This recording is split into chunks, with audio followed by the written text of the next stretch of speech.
Good morning, students. Topic in the subject office automation. In first chapter, it is generations of computer. Generations of computer means different time period at which computers were being invented. Means they were being launched. In simple terms, we can say what is the history of a computer. So, first one, first generation computers. Time period is 1942 to 1955. First generation computers were made by use of vacuum tubes.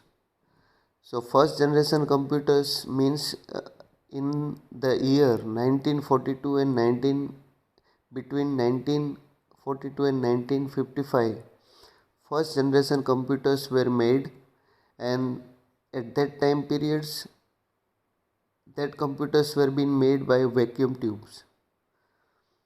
They were very huge in size, means they were that much large that they can occupy a very large area. Examples of some of the first generation computers were ENIAC, EDVAC and UNIVAC.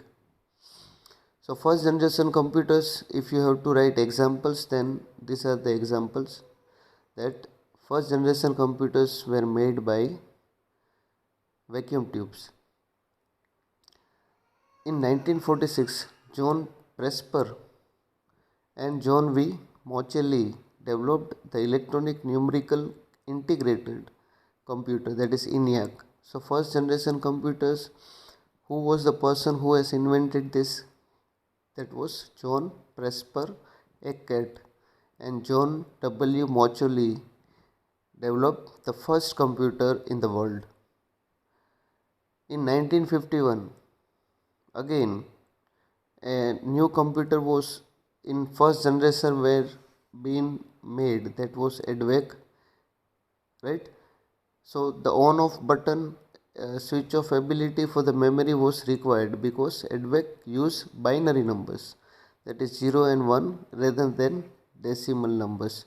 So one thing is very clear, a computer is able to recognize two numbers, that is 0 and 1, right?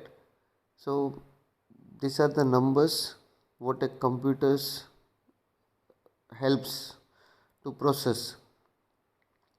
When we say what were the characteristics of first generation computers, then they are like, first one, they used vacuum tube, they were very large, operating system was slow and took a lot time to process information. So first generation computers की characteristics क्या है कि first generation computers vacuum tube से बने हुए होते थे और जनरली इतने बड़े होते थे कि वो एक बहुत बड़ा एरिया कवर करते थे. एग्जाम्पल के तौर पे हम बोले कि पूरा एक घर है तो वो एक कंप्यूटर है, राइट. इतना बड़ा कंप्यूटर है. उसका कारण क्या है? क्योंकि जब कंप्यूटर्स फर्स्ट टाइम इन्वेंट हुए थे वर्ल्ड में तो ऐसी कोई टेक्नोलॉजी नहीं थी, राइट. इसके कारण टेक्नोलॉजी बहुत ही उस टाइम जो यूज़ की थी उसमें वैक्यूम ट्यूब उन्होंने यूज़ किए थे, तो वो जनरली बहुत आवाज़ भी करते थे और प्रोसेसिंग उसकी बहुत स्लो थी. दूसरी कैरेक्टरिस्टिक्स ले कि इनपुट जो होता था, राइट, वो पंच कार्ड और पेपर टेप के ऊपर डिपेंड होता था, राइट.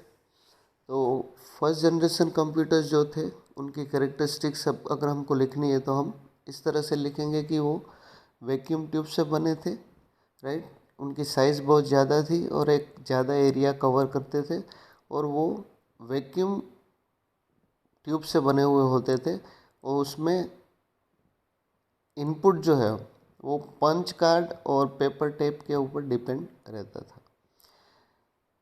अगर हम देखें एग्जाम्पल के तौर पे फर्स्ट जनरेशन कंप्यूटर्स के एग्जाम्पल में फर्स्ट वन है इनियाक। इनियाक का मतलब है full form electronic numerical integrator and computer. इनियाक जो है वो फर्स्ट कंप्यूटर उसको मानेंगे आप, तो डायग्राम में भी देखें अगर आप, तो एक कंप्यूटर जो है बहुत ही एक लार्ज एरिया कवर कर रहा है। खाली एक ही कंप्यूटर में उन्होंने बहुत एरिया कवर किया हुआ है, इतना बड़ा कंप्यूटर्स होता था उस टाइम पे। तो ये मैं कब की बात कर रहा हूँ, 1946 की बात कर रहा हूँ, जब टेक्नोलॉजी बहुत ही ओल्ड किस्म की थी। राइट, वर्ल्ड में इतनी रिसर्च नहीं हुई थी। राइट, इनियाक जो कंप्यूटर है उसमें जो इंस्ट्रक्शन जो एंटर होते हैं, राइट, वो किस तरह से होते हैं। एक स्विच, प्लग इन स्विच होता है, राइट, उसके थ्रू कोई भी इंफॉर्मेशन आप उस पर सेंड कर सकते हो या उनको दे सकते हो। एग्जाम्पल के तौर पे आज की डेट में हम लैपटॉप के थ्रू, राइट, सिंपल इनपुट देते हैं कि हम माइक्रोसॉफ्ट पावर पॉइंट खोलते हैं और उसमें हम स्लाइड बनाने लगते हैं, तो वो प्रोसेसिंग बहुत जल्दी होती है। कोई भी इंफॉर्मेशन हमको प्रोसेस करनी है, राइट, तो हम बहुत इजीली कर सकते हैं। पर उस टाइम जो कंप्यूटर्स की हालत ऐसी थी कि उस टाइम बहुत ही ज़्यादा टाइम कंज्यूमिंग रहता था, राइट, प्रोसेसिंग स्लो थी। एनियाक जो है उसमें 18,000 वैक्यूम ट्यूब्स का यूज़ होता था, राइट। तो वो कितनी जगह घेरती थी, 65 स्क्वायर मीटर, एंड उनका वजन अराउंड 27,000 किलोग्राम्स था। तो आप सोच सकते हैं आज की डेट में अगर हम एक लैपटॉप की वेट देखें, राइट, तो बहुत ही कम है, 1 किलो से भी कम होगा, ग्राम्स में आ गया है।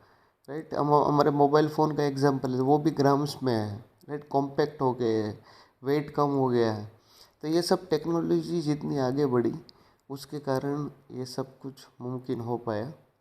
राइट, तो फर्स्ट कंप्यूटर एनियाक जो है उसमें 18,000 वैक्यूम ट्यूब और उनका वेट अराउंड 27 किलोग्राम था। दूसरा एग्जाम्पल जो है फर्स्ट जनरेशन कंप्यूटर्स का, वो है यूनिवेक फर्स्ट। यूनिवेक फर्स्ट का मतलब है यूनिवर्सल ऑटोमेटिक कंप्यूटर। यूनिवेक जो है वो 1951 में उसको इन्वेंट किया था। राइट, लोगों के बीच में वो 1991 में आया। इसमें जो इंफॉर्मेशन जो है, इंस्ट्रक्शन कैसे एंटर होती थी, एक मैग्नेटिक टेप के थ्रू इंफॉर्मेशन उसमें एंटर होती थी। पर ये जो इंस्ट्रक्शन है वो हर बार आप जब इंफॉर्मेशन डालोगे तो वो उसमें बहुत ज़्यादा खर्चा आता था और कंपनीज जो है उसको एफोर्ड नहीं कर पाती थी। तीसरा एग्जाम्पल है फर्स्ट जनरेशन कंप्यूटर्स का, मार्क 1 किसने डिज़ाइन किया था, होवर्ड एच एकिन। 1944 में उसने वो डिज़ाइन किया था, डेवलप किया था। उसकी लेंथ जो थी वो अराउंड 15 मीटर्स थी, 15 मीटर्स लंबा था वो। जो भी वायर्स थे उसमें कनेक्टिंग, राइट, वो मशीन्स पे जितने भी वायर कनेक्टेड थे वो अराउंड आप समझ लो कि 800 किलोग्राम लंबे थे। राइट, ये कंप्यूटर मार्क 1 ये भी बहुत स्लो था और उसमें भी जो इंफॉर्मेशंस आप डालते थे वो बहुत एक्सपेंसिव थी और आप कह सकते हो कि 5 सेकंड पर कैलकुलेशन, मतलब कोई भी एक चीज़ को प्रोसेस करने के लिए वो 5 सेकंड लेता था। पर आज की डेट में हम एग्जांपल ले तो बहुत ही वो टाइम घट गया है। राइट, पर हम कह सकते हैं वो एक कैलकुलेटर के टाइप बिहेव करता था। सेकंड वन है सेकंड जनरेशन कंप्यूटर्स। इसका टाइम पीरियड क्या है, 1955 से 1964 के बीच में ये कंप्यूटर्स इन्वेंट हुए थे, मतलब एक टेक्नोलॉजी चेंज हुई थी, राइट। फर्स्ट जनरेशन कंप्यूटर जो वैक्यूम ट्यूब यूज़ करते थे, मगर सेकंड जनरेशन कंप्यूटर्स है उसमें ट्रांजिस्टर्स उसमें यूज़ होने लगे, मतलब थोड़ा सुधार आया। ट्रांजिस्टर जो वैक्यूम ट्यूब थी उससे काफ़ी रिलायबल थे, कॉस्ट इफ़ेक्टिव थे और छोटे थे। तो सेकंड जनरेशन कंप्यूटर है वो फर्स्ट जनरेशन कंप्यूटर से थोड़ा छोटा हो गया साइज में, और जो उसकी कैलकुलेटिव पावर है या प्रोसेसिंग पावर है थोड़ी फर्स्ट जनरेशन से बढ़ गई। सेकंड जनरेशन कंप्यूटर्स बहुत इजी है मेंटेन करने के लिए और एफोर्डेबल भी है, राइट, फर्स्ट जनरेशन कंप्यूटर्स की कंपैरिजन में। सेकंड जनरेशन कंप्यूटर्स के दौरान कई लैंग्वेजेस अस्तित्व में आई, जैसे कि Fortran, COBOL, ALGOL and snowball. ये फर्स्ट जनरेशन के कंप्यूटर्स में लैंग्वेज यूज़ होती थी। कैरेक्टरिस्टिक्स सेकंड जनरेशन कंप्यूटर्स की हम अगर देखें तो उसमें ट्रांजिस्टर, पहली तो बात मटेरियल कौन सा यूज़ होता था ये कंप्यूटर बनाने में, तो कि ट्रांजिस्टर्स, राइट। और दूसरी कैरेक्टरिस्टिक्स ये है कि बहुत छोटे थे, राइट, फर्स्ट जनरेशन कंप्यूटर्स थे, और फर्स्ट जनरेशन कंप्यूटर्स से कम हीट प्रोड्यूस करते थे, इसलिए वो फर्स्ट जनरेशन कंप्यूटर से थोड़े एडवांस थे। और इस कंप्यूटर्स में कुछ लैंग्वेजेस प्रोग्राम की गई और यूज़ होने लगी। इसमें भी जो इंस्ट्रक्शन है वो पंच कार्ड के थ्रू डाली जाती है, राइट। एग्जाम्पल के तौर पे देखें हम कि फर्स्ट जनरेशन कंप्यूटर्स बहुत बड़े थे, comparison to second generation computer बहुत छोटे थे। एग्जाम्पल ले ले सेकंड जनरेशन कंप्यूटर्स का, तो फर्स्ट वन है IBM 1400 सीरीज़। IBM जो कि एक मल्टीनेशनल कंपनीज है, IBM का फुल फॉर्म है इंटरनेशनल बिजनेस मशीन, राइट। ये एक मल्टीनेशनल कंपनी है, IT कंपनी। उसने 1400 सीरीज EBM ये उन्होंने बनाई। उसने ट्रांजिस्टर यूज़ किया डेटा स्टोर करने के लिए, छोटे छोटे मैग्नेटिक ब्लॉक्स में। इंस्ट्रक्शन जो भी थी वो पंच कार्ड और मैग्नेटिक टेप्स के थ्रू दी जाती थी।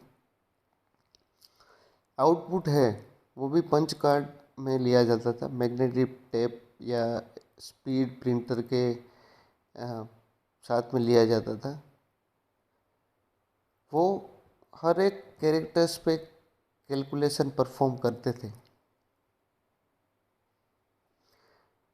हजारों कंप्यूटर्स उस दौरान बेचे गए और या रेंट पे, और जनरली ये जो बिजनेस ऑर्गेनाइजेशन थी उस टाइम वो उसको यूज़ करती थी सेकंड जनरेशन कंप्यूटर्स का। सेकंड एग्जांपल देखें तो IBM 7094 सीरीज़ भी सेकंड जनरेशन कंप्यूटर, वो भी IBM ने इन्वेंट की थी। उसमें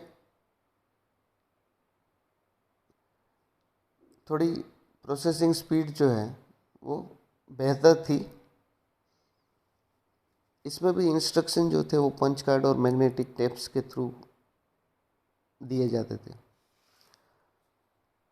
अब थर्ड जनरेशन कंप्यूटर्स का टाइम पीरियड 1964 और 1975 के बीच में था।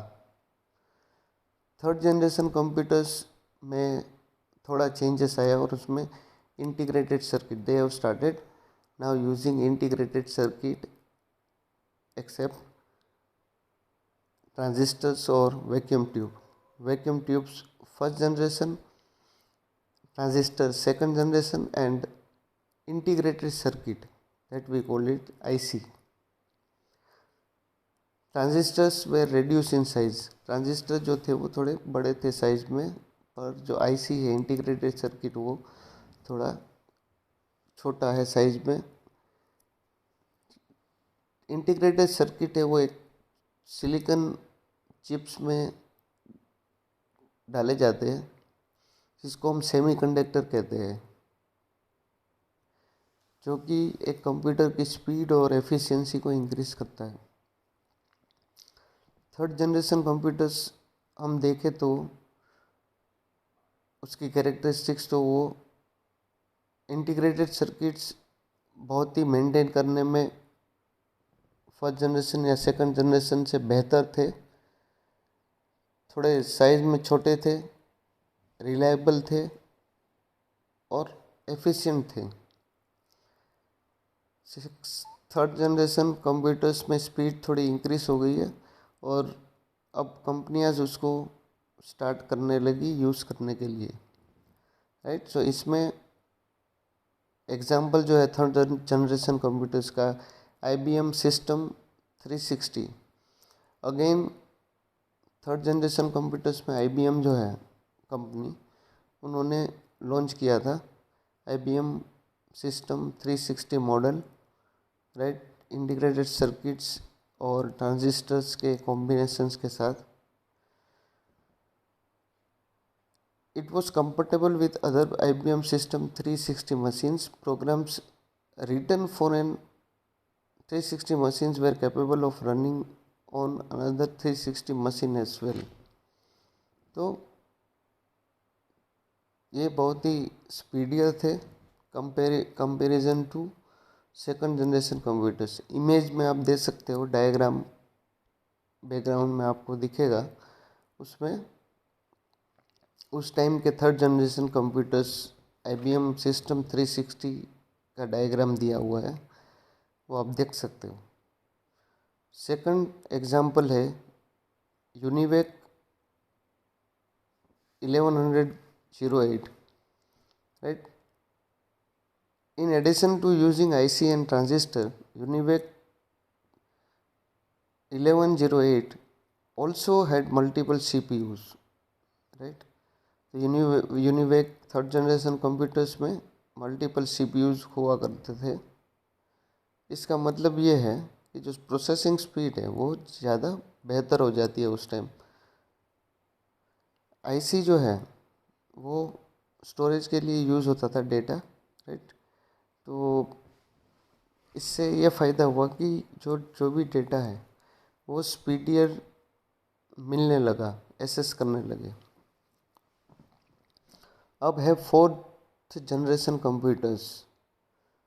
फोर्थ जनरेशन कंप्यूटर्स का टाइम पीरियड जो है वो है 1975 और 1989 के बीच में। फोर्थ जनरेशन कंप्यूटर्स में ये चेंजेस आया कि माइक्रो प्रोसेसर्स यूज़ होने लगे इंटीग्रेटेड सर्किट की जगह। इंटेल कॉरपोरेशन है, आज की डेट में हमने एडवर्टाइजमेंट भी काफ़ी देखी होगी, जैसे बहुत पहले आती थी इंटेल इनसाइड। मतलब कोई भी आप कंप्यूटर उठा के ले लो, चाहे वो लैपटॉप हो चाहे वो डेस्कटॉप कंप्यूटर हो, इंटेल नाम की एक कंपनी है जो मल्टीनेशनल है, वो बरसों से, राइट, जो कंप्यूटर्स के लिए जो प्रोसेसर है वो बनाती है, माइक्रो प्रोसेसर जिसको कहते हैं। तो माइक्रो प्रोसेसर से ये फ़ायदा हुआ कि बहुत ही साइज़ जो है बहुत ही छोटी होने लग गई कंप्यूटर्स की। 1975 और 89 के बीच में जो फोर्थ जनरेशन कंप्यूटर्स इन्वेंट हुए, उसमें वर्ल्ड में पहली बार माइक्रो प्रोसेसर्स यूज़ हुए थे, जो कि पोस्टेज स्टैम्प, मतलब एक स्टैम्प टिकट जो होती है उसकी जो साइज़ होती है उससे भी छोटे माइक्रो प्रोसेसर्स बनाए गए। तो इस रेवोल्यूशन के कारण द कंप्यूटर की साइज़ और कॉस्ट में बहुत ज़्यादा कमी आई, राइट। इससे स्पीड इंक्रीज हुई, स्टोरेज कैपेसिटी इंक्रीज हुई और रिलायबल कंप्यूटर्स हो गए। कैरेक्टरिस्टिक्स देखें फोर्थ जनरेशन कंप्यूटर्स की, तो उसमें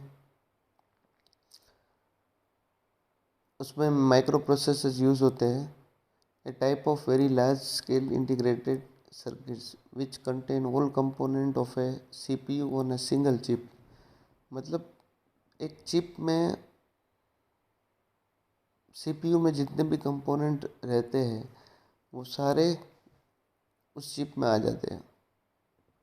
VLSI सर्किट वो बल्क इंस्ट्रक्शन परफॉर्म करने में सक्षम है। ये बहुत ही साइज़ में बहुत ही छोटे थे और उस एक पर्टिकुलर चिप या माइक्रो प्रोसेसर्स पे आप थाउजेंड्स ऑफ सर्किट्स बना सकते हो। ये जनरेशन कंप्यूटर्स जो है फोर्थ जनरेशन, उसमें बहुत पावरफुल थे और बहुत ही छोटे हो गए साइज़ में, और उससे जो मेंटेनेंस है, कॉस्ट, वो भी डिक्रीज हो गई।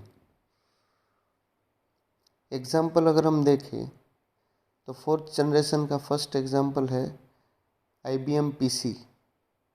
ये भी IBM कंपनी ने लॉन्च किया था, उस टाइम इन्वेंट किया था।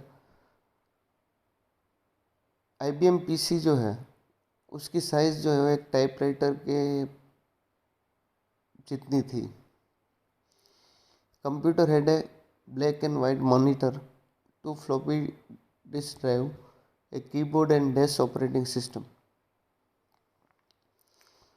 तो ये IBM PC में वो ब्लैक और वाइट मॉनिटर्स आता था, 2 फ्लॉपी ड्राइव आती थी और कीबोर्ड साथ में आता था और डिस्क ऑपरेटिंग सिस्टम साथ में आता था। डेटा जो है वो टाइप के थ्रू वो दिया जाता था, राइट। जैसे आज की डेट में कीबोर्ड बोलते हैं हम। Compute came with a program for creating and editing text. तो फोर्थ जनरेशन कंप्यूटर्स में जो भी ऑफिस वर्क है वो होने लग गया। दूसरा एग्जाम्पल है एप्पल मैकिन्टॉश। एप्पल कंपनी का नाम तो सबने सुना होगा। तो जनवरी 1984 में ये मॉडल एप्पल कंप्यूटर्स ने लॉन्च किया था। कंप्यूटर की साइज़ अगेन एक टाइपराइटर जितनी थी और उसमें एक ब्लैक एंड वाइट डिस्प्ले आता था, राइट। इस कंप्यूटर्स में हम टेक्स्ट एडिटिंग कर सकते थे, ड्राइंग कर सकते थे, ये फैसिलिटीज़ इसमें थी। मैकिन्टॉश है वो पहला कंप्यूटर था जो कि ग्राफिकल यूज़र इंटरफेस, मतलब आज की डेट में हम कोई मूवी देख सकते हैं, राइट, तो हमको सब दिखता है, वो ग्राफिकल यूज़र इंटरफेस के कारण होता है। और अब है fifth generation computers. Fifth generation computers मतलब कि 1989 के बाद जितने भी कंप्यूटर्स का इन्वेंशन हुआ वो फिफ्थ जनरेशन कंप्यूटर्स माने गए। फिफ्थ जनरेशन कंप्यूटर्स अभी भी कह सकते हैं कि डेवलपमेंटल स्टेज में है। इसमें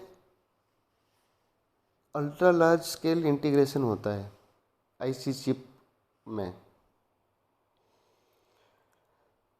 They are based on the principle of artificial intelligence and natural language recognition. This technique will be used to design robots. Right, ये टेक्नोलॉजी आज की डेट में यूज़ होती है रोबोट्स बनाने में। ये ह्यूमन इंटेलिजेंस के बराबर है, such as capability to decode and respond to human language, मतलब ह्यूमन लैंग्वेज को समझना। और डिसीजन देना। They will be based on artificial intelligence, the ability to think for themselves and take decision on their own based on the data they receive from their surroundings. तो एक artificial intelligence है, मतलब कि कौन से time पे क्या decision देना, राइट। तो ये कंप्यूटर्स आज की डेट में कर सकता है। So they should also be capable of understanding human speech. तो ये जो 5th जनरेशन कंप्यूटर्स में बेनिफिट ये है कि वो ह्यूमन स्पीच, ह्यूमन इंटीग्रेशन, वो सब कुछ इजीली प्रोसेस कर सकता है। ऐसे example of machines understanding speech can be found in mobile phones. आज की डेट में हम देखें कि इसका हम एग्जांपल दें कि गूगल टॉक, राइट। आपको अगर कोई मैसेज टाइप करना है व्हाट्सएप में तो आप टाइप भी कर सकते हो और बोल के भी आप जैसे बोलोगे तो उसमें ऑटोमेटिक फीड होता जाएगा, ऐसा सिस्टम भी है। तो ये 5th जनरेशन कंप्यूटर्स की सब टेक्नोलॉजी है। इसमें अगर हम एग्जांपल दें तो एग्जांपल है क्रे CS300। ये एग्जांपल है 5th generation computer. Cray CS300 series is an example of super computer, right? The first supercomputer built by India was Param 8000, completed and installed in 1991, right? तो क्रे CS300 ये example है super computers का। अगर हमने जो भी topic किया उसको हम एक डायग्राम के तौर पे देखें तो फर्स्ट जनरेशन कंप्यूटर्स का टाइम पीरियड कितना था, 1942 से लेके 1955। उसमें मेन कंपोनेंट क्या थे, वैक्यूम ट्यूब। और कैरेक्टरिस्टिक्स क्या थी कि ज़्यादा बड़े थे फर्स्ट जनरेशन कंप्यूटर और स्पीड बहुत स्लो थी, ज़्यादा पावर लेते थे और ज़्यादा एरिया कवर करते थे कोई भी पर्टिकुलर साइज़ इतनी बड़ी थी। इसमें एग्जाम्पल में हमने देखा इनियाक और यूनिवेक 1 और मार्क 1, ये एग्जाम्पल है फर्स्ट जनरेशन के। सेकंड जनरेशन कंप्यूटर्स का टाइम पीरियड था 1955 टू 1964। इसमें ट्रांजिस्टर मेन कंपोनेंट था। ये स्मॉलर थे, फास्टर थोड़े थे फर्स्ट जनरेशन से और चीपर थे। इसमें सारे कंपोनेंट एक कंप्यूटर्स में होने चाहिए वो थे, राइट। इसमें लैंग्वेजेस जैसे कि कोबोल और फोर्ट्रेन यूज़ होती थी। The examples of second generation computers were IBM 1400 series, IBM 7094 series. Third generation computers अगर हम देखें तो उसका टाइम पीरियड 1964 से 1975 के बीच में था। इंटीग्रेटेड सर्किट्स जो है वो मेन कंपोनेंट इसके थे। थर्ड जनरेशन कंप्यूटर्स की कैरेक्टरिस्टिक्स क्या थी, वो स्मॉलर थे साइज में, उसकी स्पीड ज़्यादा थी, एफिशिएंसी ज़्यादा थी और ज़्यादा स्टोरेज जो है कैपेसिटी थी सेकंड जनरेशन कंप्यूटर्स से, राइट। और अलग अलग प्रोग्राम जो थे वो रन कर सकते थे। इसमें एग्जांपल था IBM सिस्टम 360 एंड यूनिवेक 1108, ये एग्जांपल थे। ना फोर्थ जनरेशन कंप्यूटर्स का टाइम पीरियड था 1975 और 89 के बीच में। इसमें मेन कंपोनेंट क्या था, माइक्रो प्रोसेसर्स। कैरेक्टरिस्टिक्स ये थी कि कंप्यूटिंग पावर ज़्यादा था, लार्ज स्टोरेज कैपेसिटी थी और अच्छा स्टोरेज डिवाइस स्टोरेज कर सकते थे, राइट। एग्जांपल्स है IBM PC, एप्पल मैकिन्टोश, ये एग्जांपल्स है। और प्रेजेंट टाइम्स में 1989 ऑनवर्ड्स हम ले लें अभी का टाइम, वो 5th जनरेशन कंप्यूटर्स में आते हैं। उसमें मेन कंपोनेंट है आर्टिफिशियल इंटेलिजेंस, राइट। उनकी कैरेक्टरिस्टिक्स ये है कि वो ज़्यादा, उसकी स्पीड बहुत ज़्यादा थी और स्टोरेज कैपेसिटी जो है वो ज़्यादा थी और बहुत डिफ़िकल्ट टास्क आज की डेट में हमारे कंप्यूटर्स कर सकते हैं, राइट। इसमें एग्जांपल है Cray CS300. So this was the topic in the subject office automation was related to generations of computer. मतलब जनरेशंस क्या है कि कंप्यूटर्स की हिस्ट्री एक टाइप से जो हमने टॉपिक किया वो इस हिसाब से है. Thank you.